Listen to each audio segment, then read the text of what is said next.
2, 3, 4, 5, 6, 2, 8. Good morning everyone, I hope everybody is fine. चलिए guys, तो आज शुरुआत कर रहा हूँ मैं यहाँ पे जो पॉलिटी के मैंने आपको पार्लियामेंट से रिलेटेड 70 क्वेश्चन सेंड किए थे, उन क्वेश्चंस के बारे में समझ लेते हैं गाइस।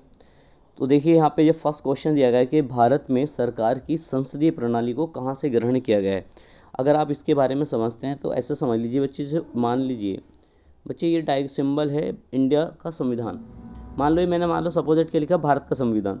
तो भारत के संविधान में आपको ये तो पता है ना, जनरली 395 आर्टिकल्स हैं, सभी जानते हैं गाइस। अब ये 395 जो आर्टिकल्स हैं, इन आर्टिकल को यदि सपोजिट अगर आप 100% मान लो, कितना परसेंट, 100%। मैंने कहा कि भारतीय संविधान के टोटल आर्टिकल्स को आप 100% समझ लीजिए। तो इन 100% में से क्या होता है बच्चों, 70% जो आपके आर्टिकल्स हैं ना, वो कहाँ से लिए गए हैं, एक्ट्स, अधिनियमों से। ब्रिटिश सरकार ने जो अधिनियम बनाए थे 1773 का रेगुलेटिंग एक्ट, पिट्स इंडिया 1784 का, 1813 का, 1833 का, या 1935 का अधिनियम। यानी कि जनरली मैं यहाँ से ये कह रहा हूँ कि भारतीय संविधान का 70% जो भाग है वो अधिनियम और समितियों के माध्यम से बना है। बाकी बचा आपका कितना, 30%। तो 30% जो हमारे देश का संविधान है बच्चों, पूरी दुनिया के 60 देशों से लिया गया है। कितने देशों से, 60 देशों से लिया गया है। तो अब आपसे ये पूछा गया है यहाँ पे कि हमारे देश के में जो पार्लियामेंट्री सिस्टम है बच्चों, किस देश से हमने ग्रहण किया अपने देश के संविधान में। तो अगर पार्लियामेंट्री सिस्टम की बात करें तो बच्चों ये लिया गया कहाँ से, ब्रिटिश से, यानी कि ब्रिटेन के संविधान से लिया गया है। समझ में आ गया बच्चों यहाँ से। चलिए सेकंड क्वेश्चन पे बात करते हैं। सेकंड क्वेश्चन में दिया गया भारतीय संसद के कितने अंग हैं, कि भारतीय संसद के कितने अंग हैं। तो पहले बच्चे पार्लियामेंट समझ लीजिए। भारतीय जो पार्लियामेंट है ना, इसका उल्लेख आर्टिकल 79 में है। किस में है, आर्टिकल 79 में इसका कंपोजिशन दिया गया। और पार्लियामेंट के एक्चुअली क्या होते हैं, वो 3 अंग होते हैं। कितने अंग होते हैं, एक होता है बच्चों राज्यसभा, जिसका उल्लेख अनुच्छेद 80 में है। एक होता है, देखिए मैं आर सर्किल का मतलब है प्रेसिडेंट, यानी कि राष्ट्रपति। संसद, राज्यसभा, राष्ट्रपति, और एक होता है बच्चों लोकसभा, जिसका उल्लेख कौन से आर्टिकल में, आर्टिकल 81। तो जनरली आपने क्या देखा, भारतीय संसद के जो अंग हैं, तो अंग हैं 3। अगर पूछ लेता सदन कितने, तो सदन है 2, राज्यसभा और लोकसभा। क्या ये बात समझ में आ गई। तो यहाँ से हमें जनरली समझ गए कि इसका सही आंसर क्या होना चाहिए, सेकंड सही आंसर हो जाएगा इसका, यानी कि थर्ड।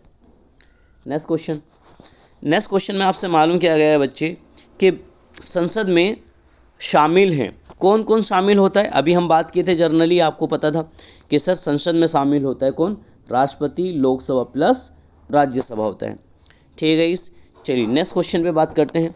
नेक्स्ट क्वेश्चन में दिया गया आपसे कि भारत में संसदीय ढांचे में 2 अस्थायी सदनों का नाम बताइए। प्रश्न क्या है बच्चे, तो प्रश्न ये, भारतीय संसदीय ढांचे में 2 अस्थायी सदनों के नाम। ठीक, चलिए तो अस्थायी सदनों में अब देखिए संसदीय ढांचे की अगर हम बात करेंगे तो बच्चों यहाँ पे जनरली एक्चुअली क्या कर रहा है, अगर आप पार्लियामेंट के बारे में बात करें, किसमें, पार्लियामेंट, तो पार्लियामेंट के 2 सदन हैं, आपने पढ़ लिया। एक है सर राज्यसभा और एक होती है लोकसभा। तो बच्चों जो राज्यसभा होती है ना, राज्यसभा कभी समाप्त नहीं होती, क्योंकि राज्यसभा के टोटल सदस्यों में से 1/3 सदस्य क्या होते हैं, हर 2 साल में अवकाश ग्रहण करते हैं। अब सर ये सिस्टम कैसे चलता है, आप देखो, जैसे मैंने कहा यहाँ पे कि जो आपकी राज्यसभा है, राज्यसभा में जितने भी सदस्य हैं, कुल सदस्यों का 1/3 सदस्य इस तरह से चुने जाते हैं। जैसे सपोज 10 सदस्य आपका 2010 में चुने गए, फिर 10 सदस्य आपके 2020 में चुने गए, ठीक, 2012 में चुने गए, 10 सदस्य 2014 में चुने गए। इस तरह से फिर आगे चल के क्या होगा, फिर 10 सदस्य 2016 में चुने जाएंगे। ठीक, तो होगा क्या बच्चे, 2010 में जो 10 सदस्य चुने जाएंगे, इनका टाइम हो जाएगा पूरा 6 साल, क्योंकि राज्यसभा के सदस्यों का कार्यकाल होता है 6 साल। तो ये 10 सदस्य चले जाएंगे और इनके स्थान पे 2016 में जो ये नए सदस्य हैं ये आ जाएंगे। फिर उसके बाद में क्या होगा, 2012 वालों का 2018 में कार्यकाल पूरा हो जाएगा और इनकी जगह पे और सदस्य चुन ले जाएंगे। इस तरह से चेन सिस्टम चलता है और राज्यसभा कभी आपका समाप्त नहीं होती। इसीलिए राज्यसभा को कहा जाता है बच्चों स्थायी सदन। राज्यसभा को क्या बोलते हैं फिर हम, राज्यसभा होती है हमारा स्थायी सदन हो जाता है। जबकि जो लोकसभा है, कौन बच्चों, लोकसभा हर 5 साल में समाप्त हो जाती है। उसके बाद में फिर दोबारा से नए चुनाव करके नई लोकसभा बनाई जाती है। इसीलिए लोकसभा को कहा जाता है अस्थायी सदन। तो केंद्र में होती है बच्चों लोकसभा और राज्य में होती है विधानसभा। तो सही आंसर है इसका D is a right answer, यानी कि सर लोकसभा और विधानसभा पार्लियामेंट्री सिस्टम में कैसे सदन होते हैं, ये अस्थायी सदन होते हैं। क्वेश्चन नंबर 5 बच्चे, क्वेश्चन नंबर 5 में निम्नलिखित कौन सा संसद का अनन्य भाग नहीं है। ठीक है, इस तो यहाँ से याद रखेंगे जनरली वो कह रहा है इनमें से कौन सा ऐसा है जो पार्लियामेंट का हिस्सा नहीं है। तो बच्चों पार्लियामेंट का जो हिस्सा नहीं है वो आपका नहीं है उपराष्ट्रपति, क्योंकि राष्ट्रपति भी होता है, लोकसभा भी और ये भी। तो इसका सही आंसर हो जाएगा second is the right answer. Question number 6, संसद के 2 सत्रों के बीच निम्नलिखित में से अधिक कितना समय का अंतराल हो सकता है। तो बच्चों अधिक से अधिक जो समय का अंतराल हो सकता है वो हो सकता है 6 मंथ। कितने मंथ हो सकता है गाइस, 6 मंथ। इसका सही आंसर है B is A right answer. चलिए गाइस अगला क्वेश्चन पे बात करेंगे, क्वेश्चन नंबर 7।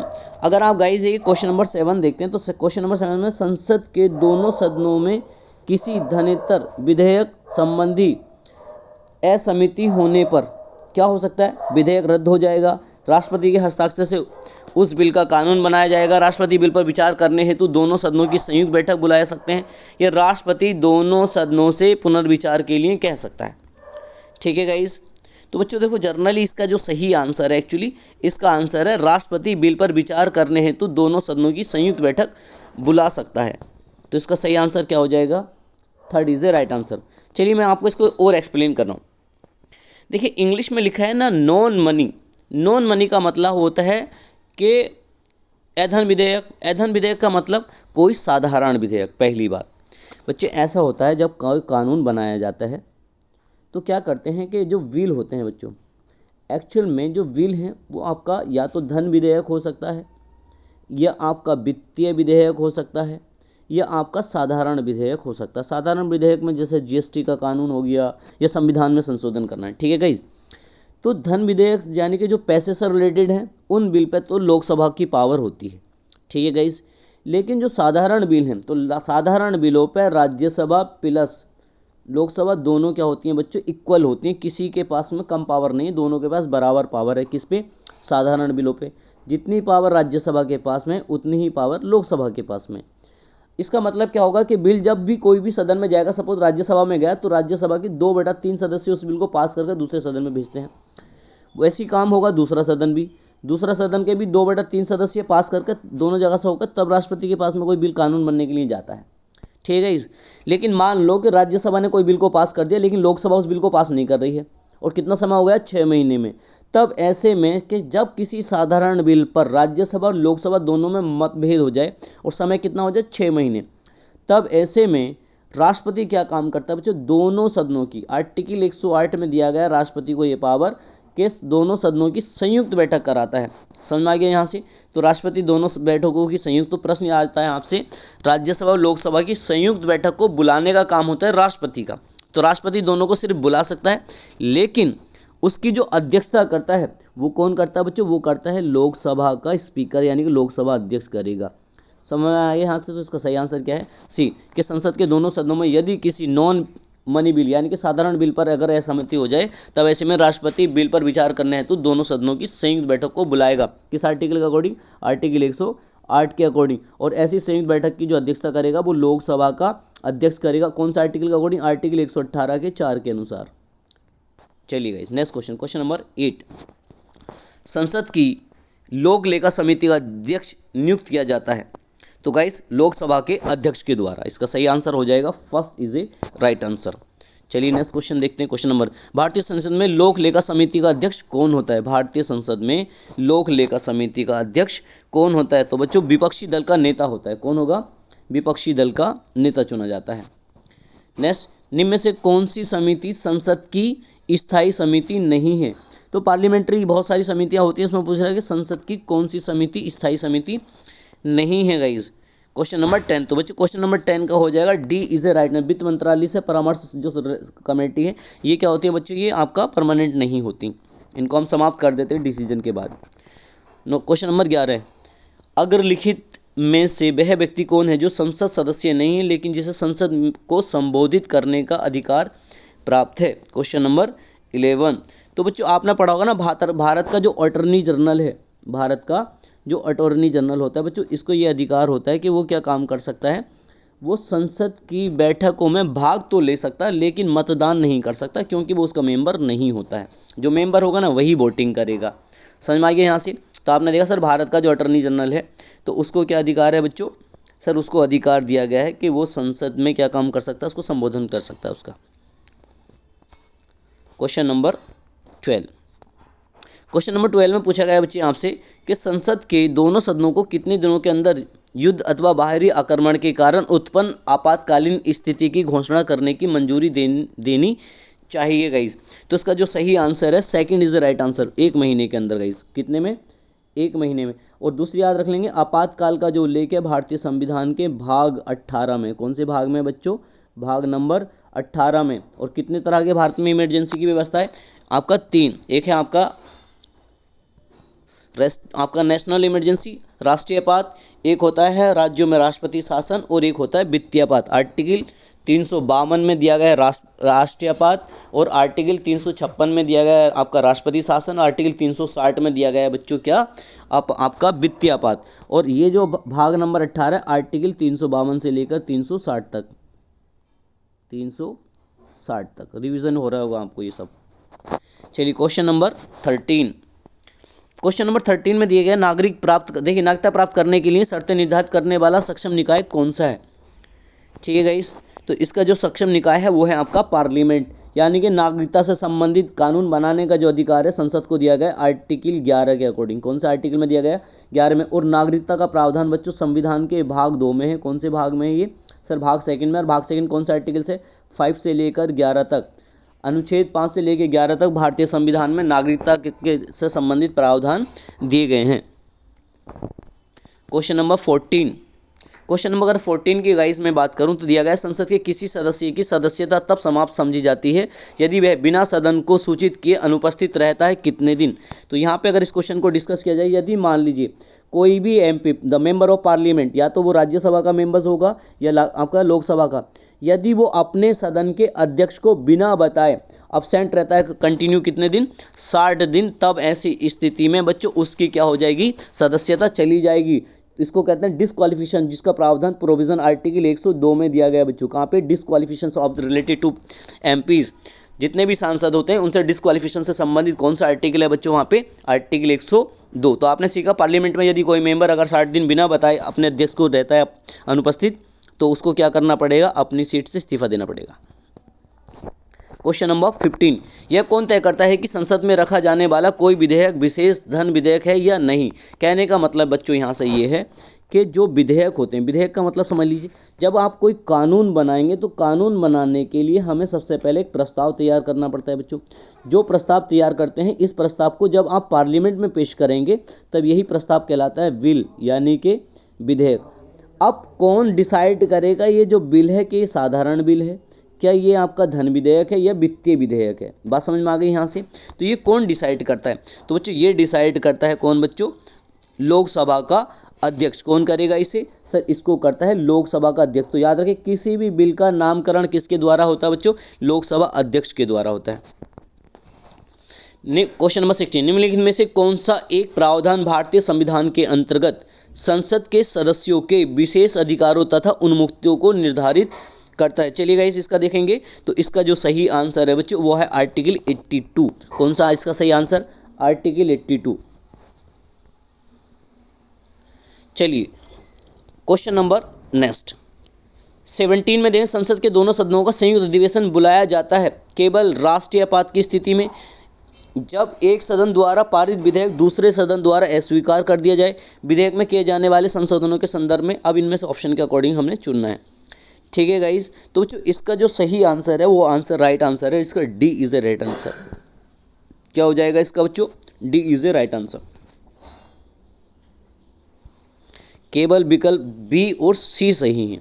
क्यों? जब एक सदन द्वारा पारित विधेयक दूसरे सदन के द्वारा अस्वीकार कर दिया जाए, वो भी कौन सा बच्चों? साधारण बिल। तब ऐसे में क्या होगा? और विधेयक में किए जाने वाले संशोधनों के संदर्भ में दोनों सदन असहमत हों, तब ऐसी कंडीशन में क्या कर सकता है? राष्ट्रपति संयुक्त अधिवेशन बुला सकता है। किस आर्टिकल के अकॉर्डिंग? आर्टिकल 8 के अकॉर्डिंग। और संयुक्त अधिवेशन की अध्यक्षता मैंने आपको बताया था कौन करता है, लोकसभा का अध्यक्ष। कौन सा आर्टिकल का अकॉर्डिंग, आर्टिकल 118 के 4 के अनुसार। ठीक है गाइस। क्वेश्चन नंबर 18, भारत की संसद के दोनों सदनों की संयुक्त बैठक किसके लिए आयोजित की जाती है। ठीक है गाइस, तो इसका जो आंसर है वो लगाएंगे उन विधेयक पर विचार करने तथा उसे पारित करने के लिए जिस पर दोनों में मतभेद हों। तो समझ गए यहाँ से, तो इसका राइट आंसर होना चाहिए डी। क्वेश्चन नंबर 19, संसद के दोनों सदनों की संयुक्त अधिवेशन को कौन बुलाता है। तो सर ये भी हम पढ़ते आ रहे हैं, वो बुलाता है कौन, राष्ट्रपति। नेक्स्ट क्वेश्चन, भारत में संसद की संयुक्त बैठक की अध्यक्षता निम्नलिखित से कौन करता है। वो कौन करेगा बच्चों, लोकसभा का अध्यक्ष करेगा। लोकसभा का अध्यक्ष, ये नहीं, कौन सा होगा, ये वाला आंसर। क्वेश्चन नंबर 20 हो गया गाइस। बात करें 21, संसद के दोनों सदनों की संयुक्त बैठक को भेजे गए विधेयक का पारित होना होता है। अब ये क्वेश्चन समझे, क्वेश्चन नंबर 21। तो जो क्वेश्चन नंबर जो 21 है, उपस्थित सदस्यों के साधारण बहुमत से जितने भी प्रेजेंट होंगे राज्यसभा लोकसभा के सदस्य, उनका क्या होगा बच्चों, वहाँ पे साधारण वोटिंग होगी, उसके तहत क्या होगा, बिल को पारित किया जाता है फिर वहाँ पे। तो इसका हो जाएगा फर्स्ट। क्वेश्चन नंबर 22, निम्न विधेयकों में से किसका एक भारतीय संसद के दोनों सदनों द्वारा अलग अलग विशेष बहुमत से पारित होना आवश्यक है। तो बच्चों इसके लिए जो सही आंसर हो जाएगा वो होगा बच्चों संविधान संशोधन विधेयक। क्या होना होगा वो, क्योंकि दोनों पे इक्वल राइट्स है। ठीक है गाइस, चलिए question number next. Question number आप नेक्स्ट देखते हैं बच्चे। तो नेक्स्ट में दिया है संसद के कुल सदस्यों का कितना भाग वैधानिक चेंबर की मीटिंग बुलाने के लिए आवश्यक गणपूर्ति कोरम होता है। ठीक है गाइस, तो आपसे याद रहे कभी भी अगर आपसे पूछा जाए गणपूर्ति कोरम भारतीय संविधान के किसी भी सदन से रिलेटेड, तो बच्चे सर गणपूर्ति कोरम होता क्या है, इसका बच्चे मतलब यहाँ से ये है, जब संसद की बैठक होती है तो मान लो जब पर डे की भी कार्यवाही होगी तो ऐसे संसद में कितने सदस्य उपस्थित हों जिससे हम डेली की कार्यवाही को शुरू कर सकें। उदाहरण के तौर पे मान लो कोई क्लास है, उस क्लास में 100 बच्चे हैं, लेकिन किसी दिन पे सुबह मॉर्निंग में केवल कितने बच्चे आए हैं, 10 बच्चे आए हैं। तो क्या टीचर 10 बच्चों में क्लास पढ़ा सकता है, ऐसे कितने कम से कम बच्चे होने चाहिए जिससे क्लास शुरू की जा सकती है। तो इसका मतलब होता है कि गणपूर्ति का मतलब ऐसे मिनिमम कितने लोग या कितने MP वहाँ हो जिससे कि हम मीटिंग को बुला सकते हैं। तो याद रखेंगे टोटल सदस्यों का 1/10 कितना बच्चे, क्वेश्चन नंबर था हमारा 23। चलिए, तो इसका जो सही आंसर हो जाएगा बच्चे, इसका सही आंसर हो जाएगा 1/10। चलिए नेक्स्ट क्वेश्चन पे चलते हैं। क्वेश्चन नंबर 24, कौन सा संविधान संशोधन अधिनियम संसद सदस्यों और विधानसभा सदस्यों की अयोग्यता से संबंधित है। तो इसका जो सही आंसर है बच्चों, विधानसभा सदस्यों की अयोग्यता है 52वां संविधान संशोधन, क्योंकि 52वें संविधान संशोधन के अकॉर्डिंग क्या किया गया था बच्चों, दल बदल कानून। अगर आपको याद है भारतीय संविधान में 10वीं अनुसूची को जोड़ा गया था, जो दल बदल से रिलेटेड अगर कोई भी MP अगर विधान या MLA MLC अगर कोई भी अगर दल बदलता है तो उससे संबंधित डिस्क्वालिफिकेशन से प्रोविजन दिया गया वहाँ पे। क्वेश्चन नंबर 25, सांसदों की अयोग्यता संबंधी विवादों का फैसला कौन करता है। सांसदों की अयोग्यता संबंधी विवादों का फैसला बच्चों कौन करता है, तो बताइए जरा कौन करता है। तो जर्नल इसका बच्चों याद रखेंगे, उसका फैसला करता है चुनाव आयोग से परामर्श लेकर प्रेसिडेंट। क्वेश्चन नंबर नेक्स्ट, संविधान में संशोधन की कार्यवाही आरंभ की जा सकती है।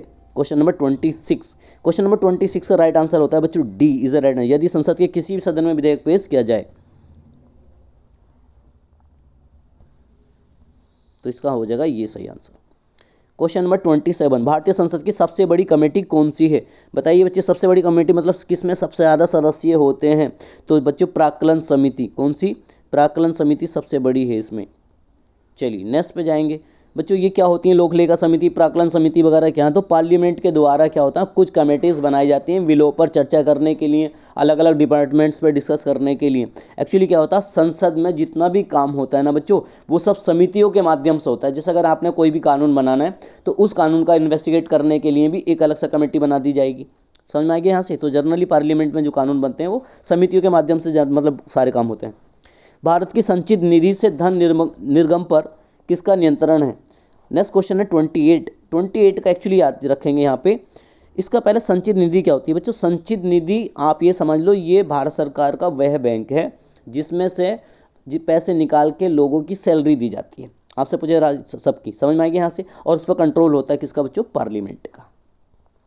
क्वेश्चन नंबर 29, भारत में किसी संसदीय समिति की सामान्यतः अध्यक्षता विपक्ष के प्रमुख सदस्य द्वारा की जाती है। तो इसका जो सही आंसर होगा लोक लेखा समिति की, क्योंकि मैंने आपको बताया लोक लेखा समिति का जो अध्यक्ष होता है वो विपक्षी दल का नेता होता है।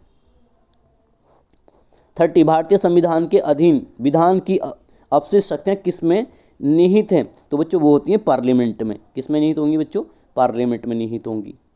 क्वेश्चन नंबर 31, भारतीय संघ में नए राज्य की स्वीकृति कौन करता है। बच्चे नए राज्य की स्वीकृति भी करता है पार्लियामेंट। एक चीज़ वापस याद रख लेंगे, आपने पढ़ा होगा बच्चों भाग एक में इन सब चीज़ का आपका डिस्कस है। जैसे आर्टिकल 1 में कहा गया है कि भारत अर्थात इंडिया राज्यों का संघ होगा, यूनियन ऑफ स्टेट, राज्यों का संघ होगा, और संघ का नाम भारत और इंडिया होगा। आर्टिकल 2 में दिया गया है कि राज्यों के निर्माण से रिलेटेड, आर्टिकल 3 भी राज्यों के निर्माण से रिलेटेड है, और उसमें सारी पावर किसको दी गई है बच्चों, पार्लियामेंट को। क्वेश्चन नंबर 32, अखिल भारतीय सेवाओं के सृजन की शक्ति किसे प्राप्त है। अखिल भारतीय सेवा का मतलब आईएएस पीसीएस से संबंधित जो ये जॉब्स होती हैं, उसमें अगर कोई नई पोस्ट बनानी है तो कौन बना सकता है बच्चों, तो पार्लियामेंट बनाएगी। कौन बनाएगी, पार्लियामेंट बना सकती है।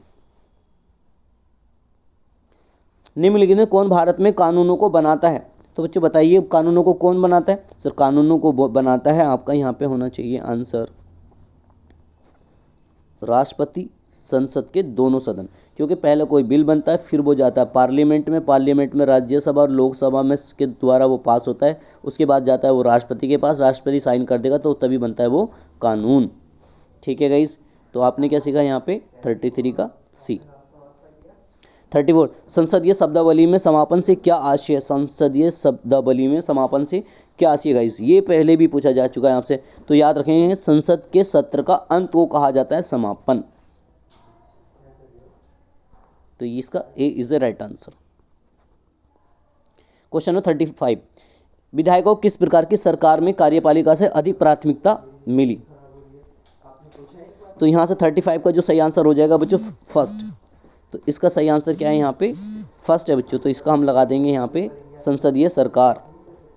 क्वेश्चन नंबर नेक्स्ट, निम्नलिखित में कौन हमारे देश के दोनों से किसी भी सदन का सदस्य नहीं होता। तो याद रख लेंगे बच्चे यहाँ पे जो राष्ट्रपति है ना, तो राष्ट्रपति क्या होता है बच्चों, वो आपका ना तो राज्यसभा का सदस्य होता है और ना ही वह लोकसभा का सदस्य होता है। समझ में आ गया यहाँ से, चली गई। क्वेश्चन नंबर नेक्स्ट 37, लोकसभा व राज्यसभा की संयुक्त बैठक कब होती है। ये आप देखिए पहले भी देखो कितनी बार ये क्वेश्चन आ गया, तो बताइए कब होती है। क्वेश्चन नंबर 37 में लोकसभा व राज्यसभा की संयुक्त बैठक कब होगी। तो आप देखिए राष्ट्रपति जब बुलाएगा, या लोकसभा में राज्यसभा मतभेद होने पर, संसद का सत्र शुरू होने पर, इनमें से कोई नहीं। क्योंकि राष्ट्रपति बुलाया, देखिए राष्ट्रपति बुलाएगा तो, लेकिन उन्होंने ये नहीं पूछा, उन्होंने पूछा कब होती है, तो इसका होगा इनमें से कोई नहीं। क्योंकि ये जब होती है जब राज्यसभा लोकसभा में किसी भी साधारण बिल को लेकर मतभेद हो जाए तब होती है।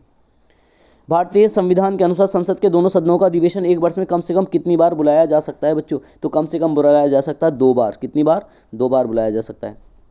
चलिए नेक्स्ट पे देखेंगे, संसद के किसी सदन के 2 सत्रों के बीच अंतराल कितने अधिक से नहीं हो सकता। तो बच्चों कितने से अधिक नहीं होगा बच्चों, यहाँ पे 6 महीने से, 6 मंथ। 2 सत्रों का मतलब संसद की 2 बैठकों के बीच। निम्न में से कौन सा संसद से संबंधित नहीं है। हाँ ये क्वेश्चन देखिए इंटरेस्टेड है, शायद ज़्यादातर बच्चों ने गलत किया होगा। तो बच्चों याद रखेंगे बर्खास्त करना ये नहीं है, क्योंकि भंग लोकसभा भंग हो जाती है। कौन से आर्टिकल में, लोकसभा आर्टिकल 85 के अनुसार लोकसभा को भंग भी किया जा सकता है। स्थगन का मतलब है जो आपकी मीटिंगें होती हैं ना उसको पोस्टपोन करना। आमुख भी बड़ी किससे रिलेटेड है बच्चों, पार्लियामेंट से, लेकिन बर्खास्त करना नहीं होता। क्वेश्चन नंबर नेक्स्ट 41, यदि संसद किसी विशिष्ट उद्देश्य के लिए कोई समिति नियुक्त करे तो उसे कहते हैं क्या बोला जाता है बच्चों। ये क्वेश्चन का बताएं जल्दी से। इसका हो जाएगा बच्चों सेकंड, तदर्थ समिति। क्या हो जाएगा उसका सही आंसर, तदर्थ समिति। मैं केवल अब आंसर बता रहा हूँ बच्चे, क्योंकि एक्चुअली मेरी क्लास का टाइम होने वाला है, दैट्स वाई। तो अब मैं केवल आंसर बता रहा हूँ आपको। क्वेश्चन नंबर आता है 42, तो बच्चे 42 का लगा देंगे यहाँ पे D is a right answer. 42 का डी आंसर। उसके बाद में क्वेश्चन नंबर 43 का भी हो जाएगा बच्चों यहाँ पे डी आंसर। क्वेश्चन नंबर 44 बच्चे 44 का हो जाएगा डी आंसर। ठीक है गाइस। चलिए उसके बाद में मैं कह रहा हूँ बच्चे नेक्स्ट क्वेश्चन आपका 45 भारतीय संसद में, तो 45 का भी लगा लेंगे आप बच्चे, इसका थर्ड आंसर सही हो जाएगा। ठीक गाइस, इसका कौन सा सही है? थर्ड।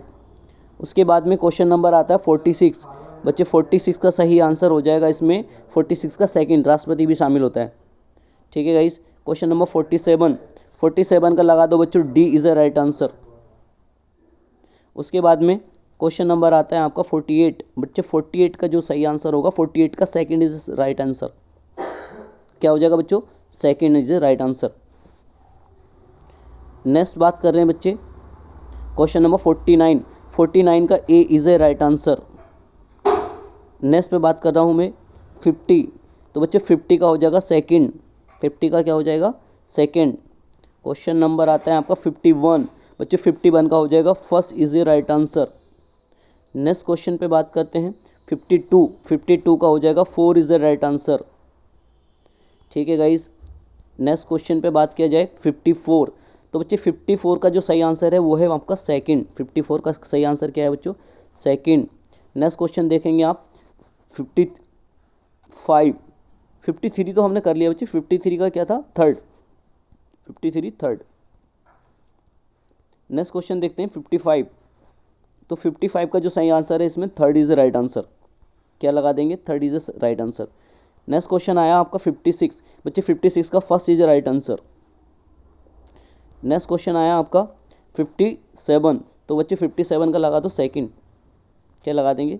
सेकंड। उसके बाद में आता है बच्चे क्वेश्चन नंबर 58 का लगा दो फर्स्ट, 58 का क्या हो जाएगा? फर्स्ट। उसके बाद में क्वेश्चन नंबर 59, तो बच्चे 59 का हो जाएगा यहाँ पे थर्ड। उसके बाद में क्वेश्चन नंबर 60 का लगा दो बच्चों सेकंड, 60 का क्या हो जाएगा? सेकंड। देन 61 बच्चों, तो 61 का हो जाएगा थर्ड, 61 का क्या लगाएंगे हम यहाँ पे? थर्ड। क्वेश्चन नंबर 62 का लगा दो बच्चों D is a right answer, D is a right answer. उसके बाद में 63 बच्चों, 63 का first is A right answer. क्या है इसका? First is A right answer. Then आता है बच्चे आपका 64, तो 64 का आप लगाएंगे बच्चों थर्ड, 64 का क्या हो जाएगा? थर्ड। उसके बाद में आता है बच्चे आपका कौन सा? 65, तो 65 का हो जाएगा बच्चों 4 इज़ द राइट आंसर। क्या हो जाएगा? 4 इज़ द राइट आंसर। उसके बाद में आता है आपका 56 का लगाओ सेकंड, 56 का सेकंड हो जाएगा सही आंसर। उसके बाद में आता है बच्चों 67 का आप लगा लेंगे बच्चों यहाँ पे 4 is the right answer. Then question आया आपका 68 का लगाओ 4, 68 का लगाएंगे हम, 68 का हो जाएगा बच्चों इसमें 4 लगा दो। नेक्स्ट आता है आपका 69, तो बच्चों 69 का लगाओ सेकंड, 69 का सेकंड। उसके बाद में आता है बच्चों 70, तो क्वेश्चन नंबर 70 नहीं। चलिए ठीक है गाइस, यहाँ तक ही रखते हैं। बाकी अपना ख्याल रखें। Best of luck and take care. 1 2 3 4 5 6 7